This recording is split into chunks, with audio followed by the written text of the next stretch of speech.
ಮಕ್ಕಳೇ, ಶೀರ್ಷಿಗೆ ಸಂಖ್ಯೆಗಳೊಂದಿಗೆ ಆಟ. ಇದು ಫಸ್ಟ್ ಸೆಮಿಸ್ಟರ್ದು ಲೆಕ್ಕ, ಬಾಧ್ಯತೆ ನಿಯಮ ಎಲ್ಲ ಕಲ್ತಿದ್ದೀರಾ. ಈಗ ಅದನ್ನ ರಿಕಾಲ್ ಮಾಡುವಂತ ಟೈಮ್. ಈಗ ಚಟುವಟಿಕೆ 1.1ರಲ್ಲಿ ಏನ್ ಕೇಳಿದಾರಂತೆ, 2ರ 10 ಅಪವರ್ತ್ಯಗಳನ್ನು ಬರೀರಿ ಅಂತ ಹೇಳಿದ್ರೆ 2ರ ಮಗ್ಗಿ ಬರೀರಿ. 2 1 2 2 2 4 2 3 6 ಬರ್ದಿದ್ದೀರಾ. 2ರ 10 ಮಗ್ಗಿ 2 × 20 ಬರ್ತದೆ.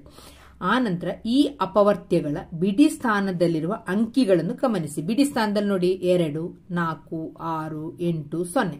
ಪುನಃ ನೋಡಿ ಅದೇ ಬರ್ತದೆ 2 4 6 8 0. ಸೇಮ್ ಅದೇ ಬರ್ತದೆ. ಆಗ ನಾವು ಬಿಡಿ ಸ್ಥಾನದಲ್ಲಿ ಏನ್ ಬರಿತೀವಿ? 0 2 4 6 8. ಇದರಿಂದ ಏನಂತ ತಿಳಿದ್ರೆ, ಇದರಿಂದ 2ರಿಂದ ಬಾಧ್ಯತೆಯ ನಿಯಮದ ಬಗ್ಗೆ ನೀವು ಯಾವ ತೀರ್ಮಾನವನ್ನು ಕೈಗೊಳ್ಳಬಹುದು ಅಂತ ಪ್ರಶ್ನೆ.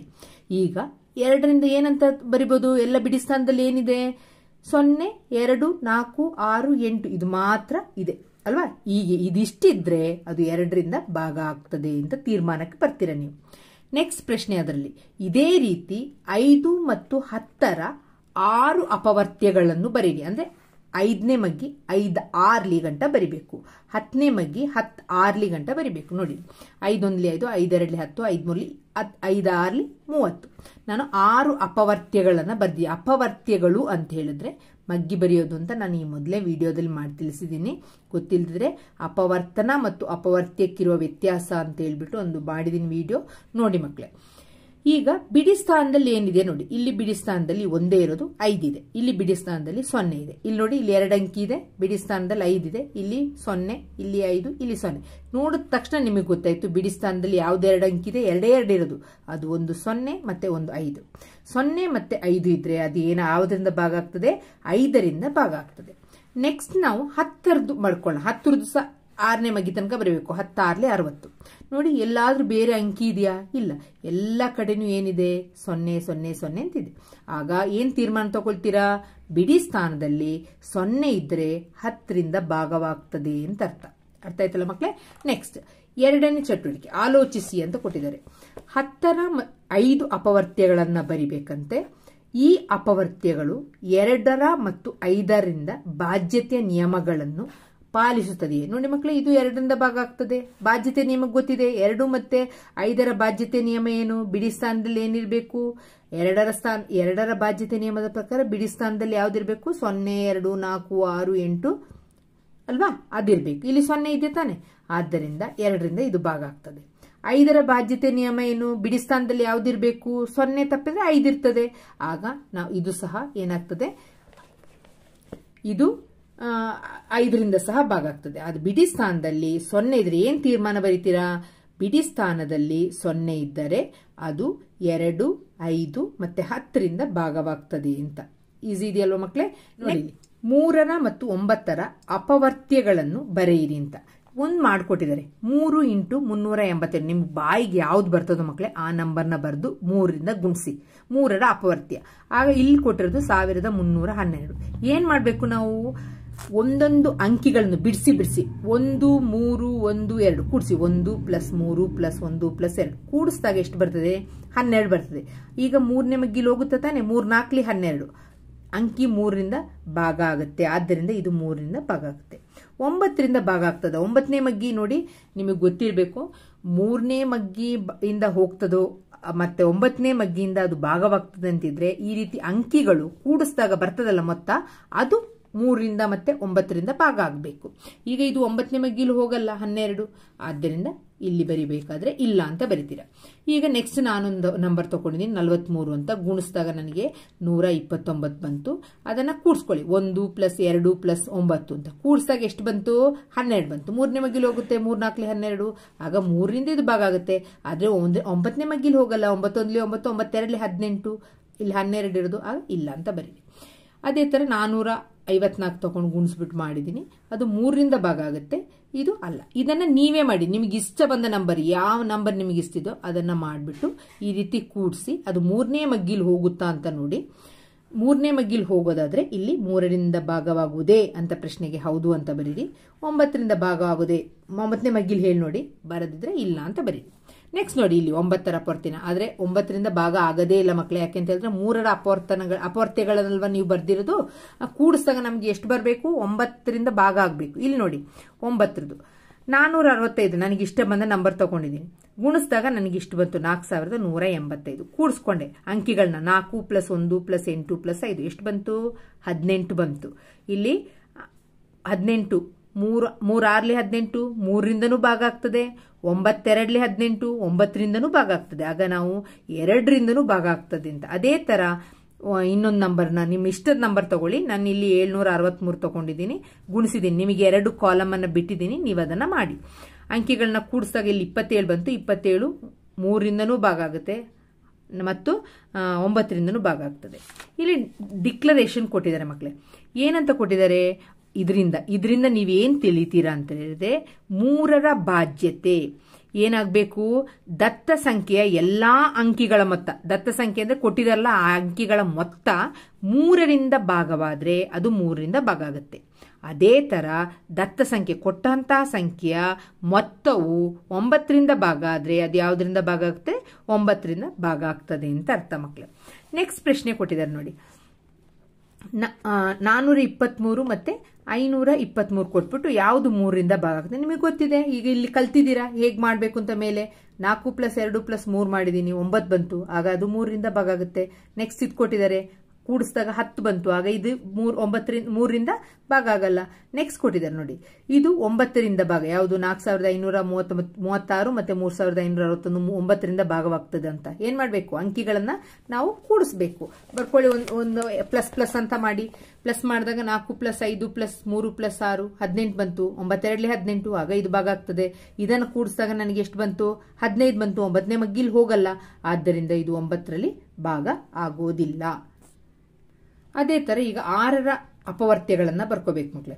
6ನೇ ಮಗ್ಗಿ ಕೊಟ್ಟಿದ್ದಾರೆ ಅವರು. 6 ಇಂಟು ಯಾವ ನಿಮ್ಮ ಇಷ್ಟದ ನಂಬರ್ನ ಬರೀರಿ. ಇಲ್ಲಿ ಅವರು ಫಸ್ಟ್ ಎಕ್ಸಾಂಪಲ್ 42 ಅಂತ ಹಾಕಿ 252 ಹಾಕಿದ್ದಾರೆ. ಇದನ್ನ ನಾವೇನ್ ಮಾಡ್ಬೇಕು? ಕೂಡ್ಸ್ ನೋಡ್ಬೇಕು. 2 + 5 + 2 ಕೂಡ್ಸಾಗ ಅಂಕಿಗಳನ್ನ ಕೂಡ್ಸಾಗ 9 ಬರ್ತದೆ. ಆಗ ಇದು 3ರಿಂದ ಭಾಗ ಆಗ್ತದೆ. ಮತ್ತೆ 2ರಿಂದ ಭಾಗ ಆಗ್ತದಾ ನೋಡ್ಬೇಕು. ಬಿಡಿ ಸ್ಥಾನದಲ್ಲಿ ಯಾವ್ದಿರ್ಬೇಕು? 2ರಿಂದ ಭಾಗ ಆಗ್ಬೇಕಾದ್ರೆ 0 2 4 6 8 ಗೊತ್ತಿದೆಯಲ್ವಾ? ನೀವು ಕಲ್ತಿದ್ರ ಫಸ್ಟ್ ಇದರಲ್ಲಿ. ಆಗ ಇಲ್ಲಿ 2 ಇದೆ, ಆಗ ಇದು 2ರಿಂದ ಭಾಗ ಆಗ್ತದೆ. 3 ಮತ್ತೆ 2 ಮಗ್ಗಿಲೂ ಹೋಗ್ತಾ ಇದೆ ಅಂತ ಹೇಳಿದ್ರೆ ಅದು ಯಾವ ಮಗ್ಗಿಲು ಹೋಗುತ್ತೆ ಮಕ್ಕಳೇ? 6ನೇ ಮಗ್ಗಿಲು ಹೋಗುತ್ತೆ ಅಂತ. ಈಗ ನೋಡಿ 6 ಇಂಟು ನನಗೆ ಇಷ್ಟ ಬಂದ ನಂಬರ್ನ ಹಾಕಿದ್ದೀನಿ, ಬರ್ದೆ. ಇದನ್ನ ಕೂಡಿಸಿ, ಅಂಕಿಗಳನ್ನ ಕೂಡಿಸಿದಾಗ 18 ಬಂತು.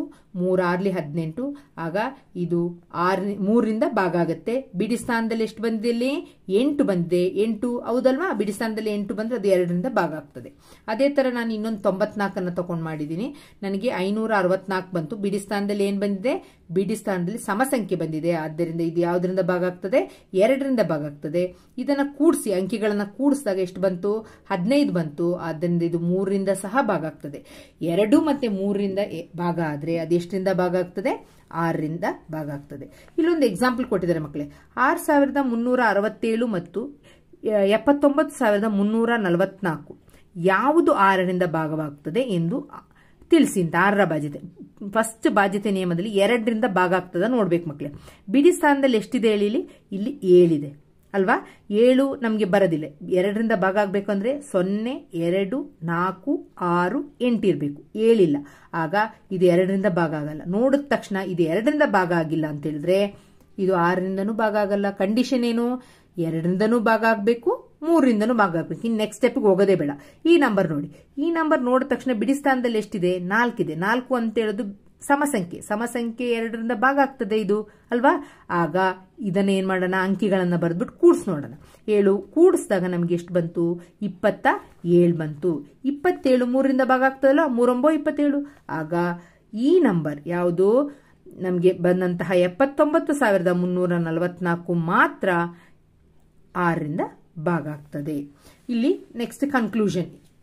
ಒಂದು ಸಂಖ್ಯೆಯು ಸಮಸಂಖ್ಯೆ, ಮೇನ್ ಕಂಡೀಷನ್ ಫಸ್ಟ್ ಸಮಸಂಖ್ಯೆ ಆಗಿರ್ಬೇಕು. ಬಿಡಿ ಸ್ಥಾನದಲ್ಲಿ ಸಮಸಂಖ್ಯೆ ಇರಬೇಕು. 0 2 4 6 ಬಂದ್ರೆ ಅದು ಸಮಸಂಖ್ಯೆ ಅಂತಾನೆ ಅರ್ಥ. 6 8 ಗಂಟೆ ಬಂದ್ರೆ ಒಂದು ಸಂಖ್ಯೆಯು ಸಮಸಂಖ್ಯೆಯಾಗಿದ್ದರೆ ಮತ್ತು ಅದರ ಅಂಕಿಗಳ ಮೊತ್ತ ಕೂಡಿಸ್ತೀವಲ್ವಾ 3ರಿಂದ ಭಾಗವಾದರೆ ಆಗ ಆ ಸಂಖ್ಯೆಯು ಎಷ್ಟರಿಂದ ಭಾಗ ಆಗ್ತದೆ?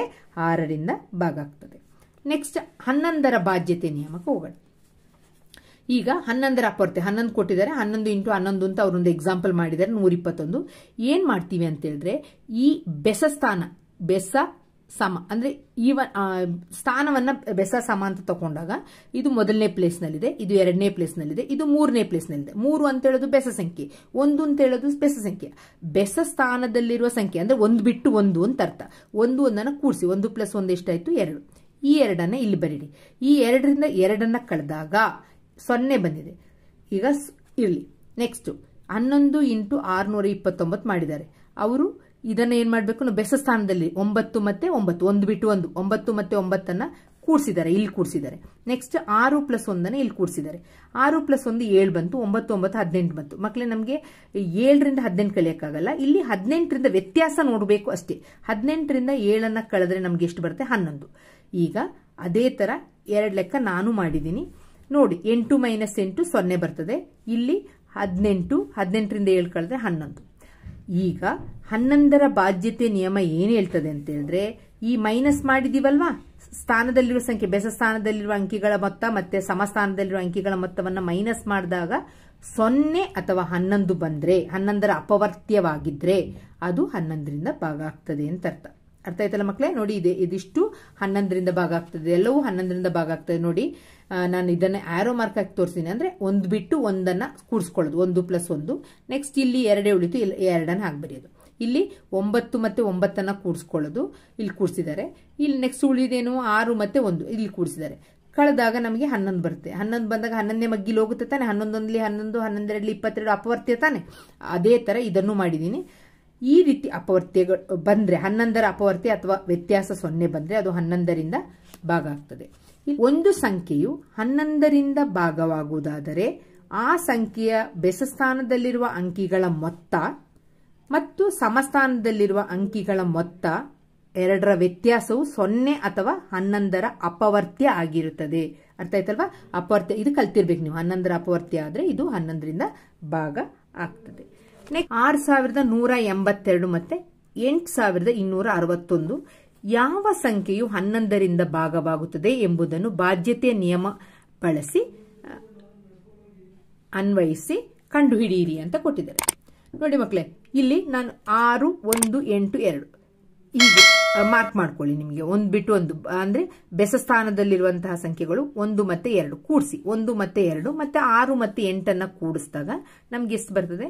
ಇಲ್ಲಿ 1 ಮತ್ತೆ 2 ಕೂಡಿಸಿದಾಗ ನಮಗೆ 3 ಬರ್ತದೆ. ಆಗ 6 ಮತ್ತು 8 ಕೂಡಿಸಿದಾಗ 14. 14ರಿಂದ 3 ಕಲಿ, 3ರಿಂದ 14 ಕಲಿಯಕ್ಕಾಗಲ್ಲ. 14ರಿಂದ 3 ಕಲೀರಿ 11. ಅದರ ವ್ಯತ್ಯಾಸ ಬರಬೇಕು ಅಂತ ಅಷ್ಟೇ. ಆಚೆ ಈಚೆ ಆಯ್ತು ಮೈನಸ್ ಹಾಗೇನಿಲ್ಲ, ಗೊತ್ತಾಯ್ತಲ್ವ? ಇದ್ರ ಜಸ್ಟ್ ವ್ಯತ್ಯಾಸ ಕಂಡುಹಿಡಿಬೇಕು. ಅದನ್ನೊಂದು ಮನಸ್ಸಲ್ಲಿ ಇಟ್ಕೊಳ್ಬೇಕು ನೀವು. ಈಗ 11 ಅಂತ ಹೇಳೋದು 11ರ ಅಪವರ್ತ್ಯ ತಾನೆ. 11 11 ತಾನೆ. ಆಗ ಇದು 6182 11ರಿಂದ ಭಾಗ ಆಗುತ್ತೆ. ಇದನ್ನು ತಗೊಳ್ಳೋಣ. ಎರಡನೇ ಸಂಖ್ಯೆ 8 2 6 1. ಇದನ್ನು 8 ಮತ್ತೆ 6 ಕೂಡಿಸಿದೆ, 2 ಮತ್ತೆ 3 ಕೂಡಿಸಿದೆ. ಆಗ ಕೂಡಿಸಿದಾಗ 14 - 3 ಬರುತ್ತೆ 11. ಪುನಃ ಇಲ್ಲಿ 11 ಬಂತು. ಮಕ್ಕಳೇ, ಈ ಎರಡು ಲೆಕ್ಕಗಳಲ್ಲಿರುವ ಸಾಮ್ಯತೆ ಏನು, ಅದರಲ್ಲಿ ಎರಡರಲ್ಲಿ ಕಾಮನ್ ಇದೆ ಅಂತ ಹೇಳಿದ್ರೆ ನೋಡಿ ಮಕ್ಕಳೇ, ಯೂನಿಟ್ಸ್ ಸೇಮ್ ಇದೆ, ಡಿಜಿಟ್ಸ್ ಸೇಮ್ ಇದೆ, ಅದೇ ಪ್ಲೇಸ್ ಮಾತ್ರ ಆಚೆ ಈಚೆ ಹಾಕಿದ್ದಾರೆ ಅಂತ ಅಷ್ಟೇ. ಇಲ್ಲೂ 6 ಇದೆ, ಇಲ್ಲೂ 6 ಇದೆ. 1 1 2 2 8 8. ನಾವು ಅದನ್ನು ಅಬ್ಸರ್ವ್ ಮಾಡಿದ್ರೆ ಈ 11ರ ಅಪವರ್ತನ ಮಾಡೋತ್ತಿಗೆ ಹೀಗೆ 2 ಕ್ವಶನ್ ಕೊಟ್ಟರೆ ನಮಗೆ ಈಸಿಯಾಗಿ ಮಾಡ್ಬಿಡ್ಬೋದು. ಅದೇ ಕ್ವಶನ್ ಆಚೆ ಈಚೆ ಮಾಡಿ. ಓಕೆ, ಇದು 11ರ ಭಾಗ ಆಗ್ತದೆ. ನೆಕ್ಸ್ಟ್ ಕ್ವಶನ್ ಕೇಳಿದರೆ 11ರ ಬಾಧ್ಯತೆಯ ನಿಯಮವನ್ನು ಬಳಸಿ 4 ಅಂಕಿಯ 5 ಸಂಖ್ಯೆಗಳನ್ನು ರಚಿಸಿ. ನಿಮಗೆ ಗೊತ್ತಿರಬೇಕು, ಈ ರೀತಿ ಇದನ್ನ ಕೂಡಿಸಿದಾಗ ಇದ್ರ ಎರಡರ ವ್ಯತ್ಯಾಸ ಎಷ್ಟು ಬರ್ಬೇಕು ನಮಗೆ? ಒಂದೋ 0 ಬರಬೇಕು, ಒಂದೋ 11ರ ಗುಣಕ ಆಗಿರ್ಬೇಕು. ನಾನು ಆ ತರದ ಕೆಲವೊಂದು 5 ಲೆಕ್ಕವನ್ನ ಮಾಡಿದ್ದೀನಿ. ನೀವು ಒಂದು 5 ಲೆಕ್ಕವನ್ನ ಮಾಡಿ ಮಕ್ಕಳೇ. ನೆಕ್ಸ್ಟ್, ಆನಂದ್ ಒಂದು ಸಮಸ್ಯೆಯನ್ನು ಬಿಡಿಸುವಾಗ ಗೊಂದಲಕ್ಕೀಡಾಗುತ್ತಾನೆ. ಅವನು ಲೆಕ್ಕ ಮಾಡು ಒಂದು ಹಂತದಲ್ಲಿ 330/165 ಎಂದು ಬಂದಿದೆ. ಈ ಭಿನ್ನರಾಶಿಯನ್ನು ನಮ್ಗೆ ಗೊತ್ತಿದೆ, ಭಿನ್ನರಾಶಿ ಸುಲಭೀಕರಿಸಿ ನಾವು ಕಲ್ತಿದ್ದೀವಿ. ಫಸ್ಟ್ ಬಿಡಿ ಸ್ಥಾನದಲ್ಲಿ ಏನಿದೆ ಮಕ್ಕಳಲ್ಲಿ? ಇಲ್ಲಿ 0 ಇದೆ, ಇಲ್ಲಿ 5 ಇದೆ. ಬಿಡಿ ಸ್ಥಾನದಲ್ಲಿ 0 ಮತ್ತು 5 ಇದ್ದಾಗ ಅದು ಯಾವ ಮಗ್ಗಿಲು ಹೋಗುತ್ತೆ? 5ರ ಮಗ್ಗಿಲು ಹೋಗುತ್ತೆ. 5 6ಲಿ 30, ಪುನಃ 3 ಉಳಿತದೆ, 5 6ಲಿ 30 ಬರ್ತದೆ. ಇದನ್ನು ಬಾಕ್ಸಿ 5 3ಲಿ 15, 1 ಉಳಿತು, ಇಲ್ಲಿ 15 ತಗೊಂಡು 5 3 15, ಆಗ ನಮಗೆ 66/33 ಬರ್ತದೆ. ಬಿಡಿ ಸ್ಥಾನದಲ್ಲಿ ಇಲ್ಲಿ 6 ಇದೆ, ಇಲ್ಲಿ 3 ಇದೆ. ನಮಗೆ ನೋಡಿದ ತಕ್ಷಣ ಗೊತ್ತಾಗ್ತದೆ ಇದು 3ರಿಂದ ಭಾಗ ಆಗುತ್ತೆ ಅಂತ. 3 2ಲಿ 6, 3 2ಲಿ 6, ಇದು 3 1 ಇಲ್ಲದ್ರೆ ನೀವು ಆ ರೀತಿ ಮಾಡ್ತೀರಾ ಅಂತಂದ್ರೆ 6 + 6 12 12 3ರಿಂದ ಭಾಗ ಆಗುತ್ತೆ 3 + 3 6 6 ಸಹ 3ರಿಂದ ಭಾಗ ಆಗುತ್ತೆ ನೆಕ್ಸ್ಟ್ ಬಂದು ನೋಡಿ ಇಲ್ಲಿ 22 ಬಂದಿದೆ ಇಲ್ಲಿ 11 ಬಂದಿದೆ ನೋಡಿದ ತಕ್ಷಣ 2ರಿಂದ 2 ಕಳೆದ್ರೆ 0 1ರಿಂದ 1 ಕಳೆದ್ರೆ 0 11ರಿಂದ ಭಾಗ ಆಗುತ್ತೆ 11 2 ಆನ್ಸರ್ ಬಂದು ನಿಮಗೆ ಎಷ್ಟು ಬರ್ತದೆ 2 ಬರ್ತದೆ ಇದು ನಿಮಗೆ ಗೊತ್ತಿದೆ ಮಾಡಿ ಮಾಡಿ ಪ್ರಾಕ್ಟೀಸ್ ಆಗಿದೆ ಅಂತ ಈ ರೀತಿಯ ದೊಡ್ಡ ಸಂಖ್ಯೆಗಳನ್ನ ಕೊಟ್ಟಾಗ ಈ ಬಾಧ್ಯತೆಯ ನಿಯಮವನ್ನ ಬಳಸಿ ಹೇಗೆ ಮಾಡೋದು ಅಂತ ಒಂದು ಸಮಸ್ಯೆಯನ್ನು ಕೊಟ್ಟಿದ್ದಾರೆ ಮಕ್ಕಳೇ ನೆಕ್ಸ್ಟ್ ನಾನೇನು ಕಲಿತೆ ಅಂತ ಇದೆ ಮಕ್ಕಳೇ ನೀವು ಅದನ್ನ ಮಾಡಿ ಇಷ್ಟು ಕಲ್ತಿರೋದ್ರಿಂದ ನಿಮಗೆ ಅದನ್ನು ಈಸಿಯಾಗಿ ಮಾಡಬಹುದು ನೆಕ್ಸ್ಟ್ ಮುಂದಿನ ಇದರಲ್ಲಿ ವಿಡಿಯೋದಲ್ಲಿ ಅದರ ಆನ್ಸರ್ ಹಾಕ್ತೇನೆ